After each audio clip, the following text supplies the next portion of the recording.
Nick Brown had a day to remember as he became just the 10th Essex batsman to carry his bat through an innings as he secured his maiden first-class 100. But it's Derbyshire who have the edge going into the final day of the LV County Championship match in Chesterfield. Essex began the penultimate day on 202 for 5, 73 runs behind their hosts, and all eyes were on Brown at the start of the morning session. He was already at his career best of 86 and now needed 14 more to complete a maiden 100 after rain had prevented him from getting there on the previous evening. This was the moment he will remember forever. A dab into the leg side took him to his exceptional century, and he was celebrating the moment he put bat to ball, and those celebrations deservedly went on for a while. He'd scored not far from 50% of his side's runs, getting to his 100 off 261 balls, from which he'd struck 16 fours. All that he cared about was that he had done it. And it was a good job too, as Essex lost their last 5 wickets quickly after Greg Smith nicked Tony Palladino behind to fall for 32. Tom Taylor then trapped Graham Napier in front for 2, with Essex still 29 runs behind. Palladino delivered an excellent spell against his former county with the second new ball. He had Tim Phillips fishing and edging to Gareth Cross, before he also removed Tom Moore in his next over, and then Reece Topley, who was held by Wayne Madsen. Essex were all out for 277, with Brown becoming the first Essex man since John Stevenson to bat through an innings, and that was 22 years ago in Taunton. He later admitted that his parents, who were at the ground, were left with tears in their eyes. So Derbyshire went back into bat, trailing by just 2 runs, but before that deficit had been removed, Paul Borrington was LBW for a golden duck to Napier in the first over. There had been a flurry of wickets in the morning, with only Brown making life look easy, as he ended his innings, incidentally, on 132. How Ben Slater or Madsen would have liked to have matched that effort. With Wes Durston still recovering from the nasty blow on the head he got from Napier just after tea on the first day, it was important that these two now didn't open the door to Essex.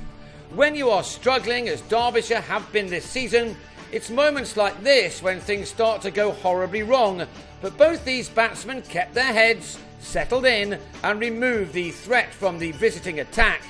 Essex may have thought that a few early wickets would put their hosts under some pressure, but those wickets weren't forthcoming, as both Slater, playing at his home ground, and Madsen, who made an excellent 90 in the first innings, played very well in putting on a stand of 125 in 35 untroubled overs. Both men made 50s. Madsen's second of the match came off 81 balls and contained 7 fours. His form in this game will certainly please his county, as he's waited a little too long to make the most of his talents this summer. For Slater, this was a nice moment. This is his first match of the season, coming in after the sudden retirement of Stephen Moore. The left-hander had used up 114 deliveries for what was just the 5th half-century of his career, a career which is only into its 17th match. That was his 8th boundary. These two had started to put their side on top as they took their stand to 125 to put their team 124 runs to the good. And the partnership was only ended in the most unfortunate of circumstances, Slater slipping as he turned for a second run, leaving Madsen no option but to turn back, something he failed to do as he was unluckily on his way for 59. It was a moment which obviously upset Slater's concentration, and just 4 overs later, the 22-year-old local lad nicked a ball off Phillips, giving James Foster a simple enough catch. That gave Phillips his first wicket of the championship season, sending Slater on his way for 60.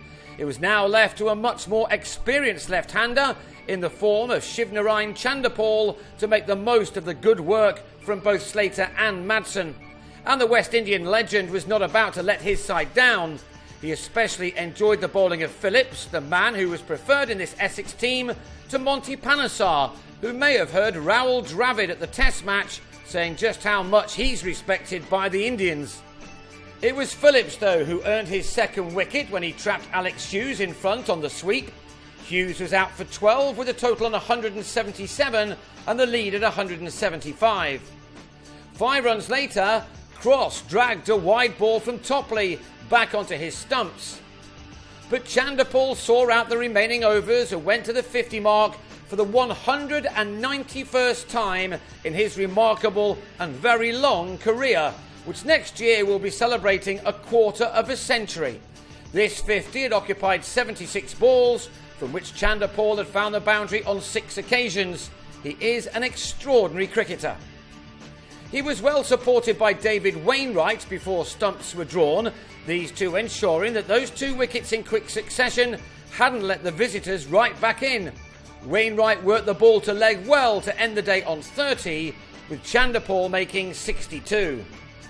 That leaves him 38 more runs to get to 100 for the 70th time in his career.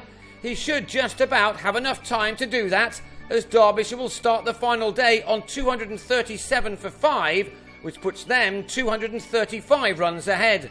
They'll need a few more before setting Essex a target on what could be an exciting final couple of sessions.